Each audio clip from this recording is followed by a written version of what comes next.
बिस्मिल्लाहिर्रहमानिर्रहीम। शुरू अल्लाह के नाम से जो बड़ा मेहरबान नहायत रहम वाला है।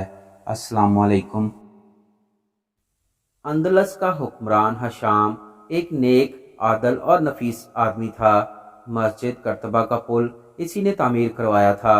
पुल बनने के बाद एक दिन इसने अपने वजीर से दरियाफ्त किया कि मेरे बारे में लोग क्या राय रखते हैं। वजीर ने दस्त ब दस्त जवाब दिया, हजरत अगर गुस्ताखी ना हो तो अर्ज करूं, क्योंकि आप शिकार खेलने के बहुत शौकीन हैं, इसलिए लोग कहते हैं कि आपने ये पुल सिर्फ शिकार खेलने के लिए तामीर करवाया है कि आप यहाँ से गुजरकर शिकारगाह की तरफ जा सकें। हशाम ने इस इंकशाफ का गहरा असर कबूल किया और इस दिन के बाद कभी शिकार खेलने नहीं गया।